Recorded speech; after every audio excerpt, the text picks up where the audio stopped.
കുടുംബങ്ങളെ ബലപ്പെടുത്താൻ മറക്കരുതെന്ന ആഹ്വാനവുമായി സീറോ മലബാർ സഭ major archbishop Mar Raphael Thattil. Irinjalakuda രൂപതയുടെ 47ാം രൂപതാ ദിനത്തോടനുബന്ധിച്ച് പരിശുദ്ധ കുർബാന അർപ്പിച്ച് സന്ദേശം നൽകവെയായിരുന്നു പരാമർശം. മേജർ ആർച്ച് ബിഷപ്പ് സ്ഥാനം ഏറ്റെടുത്ത ശേഷം ആദ്യമായി രൂപതയിലെത്തുന്ന മാർ റാഫേൽ തട്ടിലിന് ഇരിങ്ങാലക്കുട രൂപത സ്വീകരണവും ഒരുക്കിയിരുന്നു. ക്രൈസ്തവ ചരിത്രവുമായി ഏറെ ബന്ധമുള്ള രൂപതയാണ് ഇരിങ്ങാലക്കുട രൂപത. മാർത്തോമാ ശ്ലീഹ വന്നിറങ്ങിയ ഭാരതസഭയുടെ പിള്ളത്തൊട്ടിൽ എന്നറിയപ്പെടുന്ന കൊടുങ്ങല്ലൂർ സ്ഥിതി ചെയ്യുന്നത് ഇരിങ്ങാലക്കുട രൂപതയിലാണ്. കൂടാതെ ഒട്ടനവധി ചരിത്ര പ്രാധാന്യം അർഹിക്കുന്ന ഒന്നാണ് ഇരിങ്ങാലക്കുട രൂപത. പോൾ ആറാമൻ പാപ്പയുടെ തിരുവെഴുത്തു പ്രകാരമാണ് ഇരിങ്ങാലക്കുട രൂപത സ്ഥാപിതമാകുന്നത്. ഇന്ന് രൂപത സ്ഥാപിതമായിട്ട് 46 വർഷങ്ങൾ പിന്നിടുകയാണ്. രൂപതാ ദിനത്തിലെ തിരുക്കർമ്മങ്ങളിൽ സീറോ മലബാർ സഭ major archbishop Mar Raphael Thattil മുഖ്യ കാർമ്മികനായി. മേജർ ആർച്ച് ബിഷപ്പ് സ്ഥാനം ഏറ്റെടുത്ത ശേഷം ആദ്യമായി രൂപതയിലെത്തുന്ന മാർ റാഫേൽ തട്ടിലിന് ഇരിങ്ങാലക്കുട രൂപത സ്വീകരണവും ഒരുക്കിയിരുന്നു. ഇരിങ്ങാലക്കുട രൂപതയുടെ നാൾവഴികൾ വിശ്വാസികളെ അനുസ്മരിപ്പിച്ച മാർ റാഫേൽ തട്ടിൽ രൂപതയുടെ പ്രഥമ മെത്രാൻ മാർ ജെയിംസ് പഴയാറ്റിലിനെ പ്രാർത്ഥനയോടെ സ്മരിച്ചു. നഥാനിയേലിനെക്കുറിച്ച് യേശു പറഞ്ഞ നിഷ്കപടനായ യഥാർത്ഥ ഇസ്രായേൽക്കാരൻ എന്ന വിശേഷണം ജെയിംസ് പഴയാറ്റിൽ പിതാവിന് നല്ല രീതിയിൽ യോജിക്കുന്നതായിരുന്നുവെന്ന് മാർ റാഫേൽ തട്ടിൽ അനുസ്മരിച്ചു. കുടുംബങ്ങളെ ബലപ്പെടുത്താൻ മറക്കരുതെന്ന് മാർ റാഫേൽ തട്ടിൽ വചന സന്ദേശത്തിലൂടെ ഉദ്ബോധിപ്പിച്ചു. നമ്മുടെ കുടുംബങ്ങളെ ബലപ്പെടുത്താൻ നിങ്ങൾ മറക്കരുത്. ഇന്ന് നമ്മുടെ സംവിധാനങ്ങളൊക്കെ വളരെ സങ്കീർണമായി കഴിഞ്ഞു. ഇന്ന് നമ്മുടെ കുടുംബങ്ങളിലേക്ക് നമുക്ക് എൻട്രി ഇല്ല. പണ്ട് നമ്മുടെ കുടുംബങ്ങളിലേക്ക് നമ്മൾ കടന്നു ചെല്ലുന്നത് കാത്തിരിക്കുന്ന ഒരു ജനം ഉണ്ടായിരുന്നു.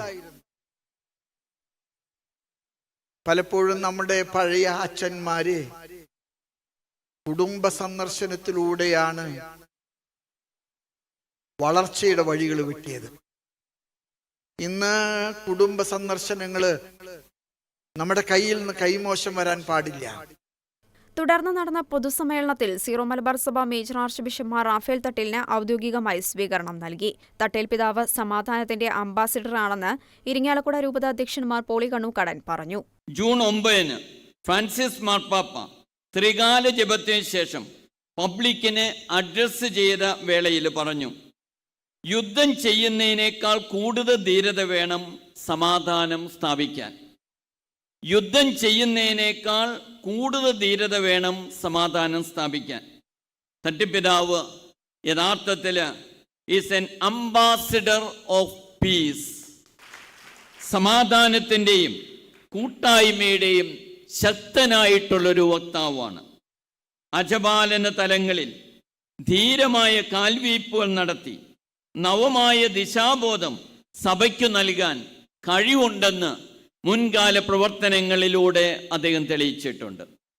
നിശ്ചയദാർഢ്യവും ദീർഘവീക്ഷണവും ആത്മാർത്ഥതയും ദൈവസ്നേഹവും ആർദ്രതയും അനുകമ്പയും ഒത്തുചേർന്ന നല്ലിടയനായ തട്ടിൽ റാഫേൽ പിതാവിന് ഇരിങ്ങാലക്കുട രൂപതയിലെ വൈദിക ഗണവും സമർപ്പിത സമൂഹവും ആത്മായ സമൂഹവും നാനാജാതി മതസ്ഥരും ചേർന്ന് അഭിനന്ദനങ്ങളും സ്നേഹാശംസകളും നേരുന്നു.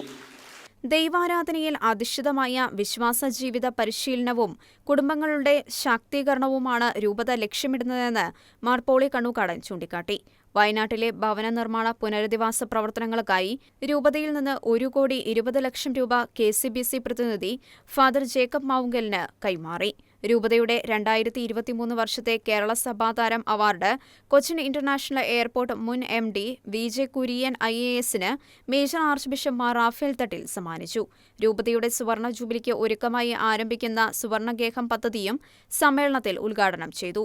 ഹൊസൂർ രൂപത bishop Mar Sebastian Pozhiyolipparambil, Benny Behanan MP തുടങ്ങി സാമൂഹിക സാംസ്കാരിക രംഗത്തെ പ്രമുഖരും രൂപതയിലെ വൈദികരും സന്യസ്ത ആത്മായ പ്രതിനിധികളും പങ്കെടുത്തു. ഷെക്കന ന്യൂസ്, തൃശൂർ.